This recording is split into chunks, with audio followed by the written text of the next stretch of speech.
नमस्कार और इस विश्लेषण में स्वागत है। कभी शीशे में देखकर ऐसा लगा है कि यार फिट तो होना है, पर जिम के लिए ना तो टाइम है ना ही पैसे? अगर हाँ, तो आज हम बिल्कुल सही जगह पर हैं। हम आज कैलिस्थेनिक्स की दुनिया में उतरने वाले हैं, मतलब अपने ही शरीर को अपना जिम बनाने की कला। ये बात तो हम सब ने कभी ना कभी सोची है ना? महंगी महंगी मशीनें, जिम में भीड़, ये सब सोचकर ही थोड़ा अजीब लगता है। लेकिन क्या हो अगर कोई बताए कि सबसे पावरफुल फिटनेस टूल तो पहले से ही हमारे पास है?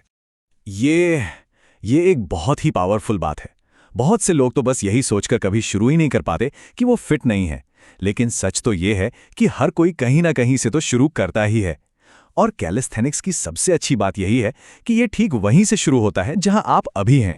चलिए तो फिर कुछ सबसे बड़े बहानों को यहीं खत्म कर देते हैं।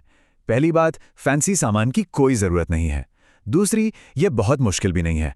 और तीसरी, ये कोई नहीं कह सकता कि मैं मजबूत नहीं हूं, क्योंकि शुरुआत तो अपने ही शरीर के वजन से करनी है। सिंपल। तो शुरू कहां से करें? इसे बिल्कुल सिंपल रखते हैं। कैलिस्थेनिक्स असल में सिर्फ 4 बेसिक मूवमेंट पैटर्न पर टिका है। इन्हें अपनी ताकत की नींव के 4 पिलर या स्तंभ समझ लीजिए। लगभग हर एक्सरसाइज इन्हीं में से किसी एक में आती है। पहला पिलर है पुश, मतलब धक्का देना। इसमें वो सारी एक्सरसाइज आती हैं जहां वजन को शरीर से दूर धकेला जाता है, जैसे पुशअप्स, डिप्स। ये हमारी छाती, कंधों और ट्राइसेप्स को मजबूत बनाता है। दूसरा पिलर है पुल, यानी खींचना। ये पुश का ठीक उल्टा है। यहां हम वजन को अपनी तरफ खींचते हैं। ये हमारी पीठ, बाइसेप्स और फोरआर्म्स पर काम करता है, मतलब वो मसल्स जो एक मजबूत वी शेप लुक देती हैं। और तीसरा, पैरों को तो कभी नहीं भूलना।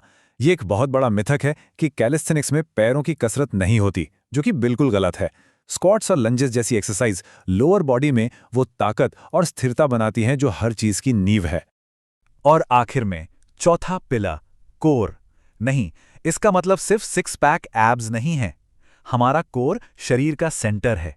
एक मजबूत कोर हर दूसरी एक्सरसाइज में स्थिरता और पावर देता है। तो चलिए पहले पिलर से शुरू करते हैं, पुशअप। कैलिस्थेनिक्स की सबसे क्लासिक एक्सरसाइज। इसमें सही फॉर्म बहुत जरूरी है। कोर को टाइट रखें, हिप्स को नीचे और बिल्कुल कंट्रोल के साथ ऊपर और नीचे जाएं। कोई जल्दबाजी नहीं। अगर एक भी पुशअप नहीं हो रहा तो कोई बात नहीं, इंक्लाइंड पुशअप से शुरू करें। सतह जितनी ऊंची होगी उतना ही आसान होगा। या फिर घुटनों के बल यानी नी पुशअप्स करें। जरूरी बात यह है कि शुरू करें और धीरे धीरे ताकत बनाएं। अब आते हैं पुल एक्सरसाइज पर। एक नॉर्मल पुलअप शुरुआत में बहुत मुश्किल हो सकता है, इसलिए हम ऑस्ट्रेलियन पुलअप से शुरुआत करेंगे। इसे करने के लिए एक मजबूत टेबल, 2 कुर्सियों के बीच रखी रॉड या पार्क में कोई नीचा बार इस्तेमाल किया जा सकता है।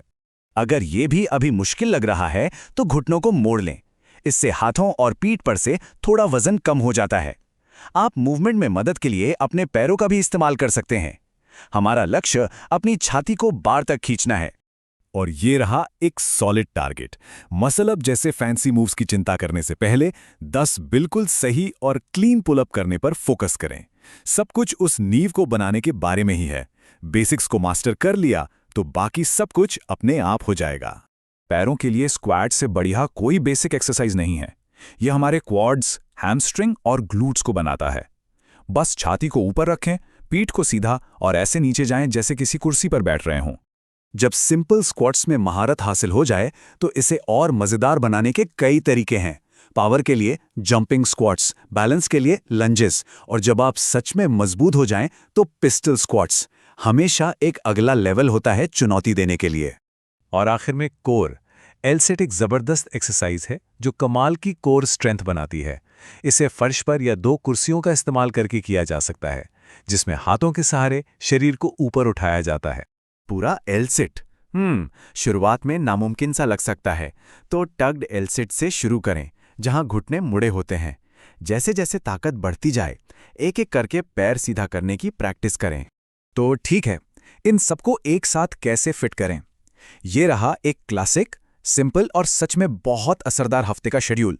पुश, पुल, लेग्स, स्प्लिट। एक दिन पुश एक्सरसाइज, अगले दिन पुल और फिर एक दिन पैरों के लिए। और हाँ, रेस्ट डेज को मत भूलना, वो उतने ही जरूरी हैं जितने वर्कआउट के दिन। अब सवाल आता है, हर एक्सरसाइज के कितने रेप्स करने हैं? ये हमारे गोल पर निर्भर करता है। अगर सिर्फ ताकत चाहिए तो कम रेप्स, अगर मसल्स का साइज बढ़ाना है तो 8 से 12 रेप्स का लक्ष्य रखें, और अगर स्टैमिना या सहन शक्ति बढ़ानी है तो फिर ज़्यादा रेप्स करने होंगे। ये एक ऐसा नियम है जिससे तोड़ा नहीं जा सकता। कभी भी सीधे वर्कआउट में ना कूदें। अपनी मसल्स और जोड़ों को तैयार करने के लिए हमेशा कम से कम 10 मिनट का वार्म अप करें।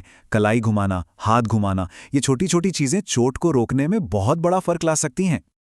ये एक बहुत बहुत ज़रूरी बात है। वर्कआउट तो पूरी कहानी का सिर्फ एक छोटा सा हिस्सा है। असली रिजल्ट तब बनते हैं जब हम एक्सरसाइज नहीं कर रहे होते। खाना पीना और आराम, यही सबसे ज़रूरी है। ट्रेनिंग तो सच में सिर्फ 20% है। ये रहे कुछ सीधे और सरल नियम। अगर फैट कम करना है तो जितनी कैलोरी बर्न होती है उससे कम खाएं। मसल्स बनानी है तो ज़्यादा खाएं। दोनों ही मामलों में प्रोटीन लेना बहुत ज़रूरी है, क्योंकि वही तो मसल्स बनाते हैं। और नींद, अरे असली जादू तो सोते वक्त ही होता है। तो चलिए सब कुछ समेटते हैं। पूरी कहानी इन 4 बातों पर आकर टिक जाती है। पुश, पुल, लेग्स और कोर के बेसिक्स में महारत हासिल करें, एक प्लान को लगातार फॉलो करें, अपने गोल के हिसाब से खाएं और शरीर को ठीक होने के लिए पूरा आराम दें। बस इतना ही सिंपल है। तो अब सारी जानकारी सामने है, ना किसी सामान का बहाना, ना जानकारी की कमी का। अब बस एक ही सवाल बचा है, पहला दिन कब से शुरू हो रहा है?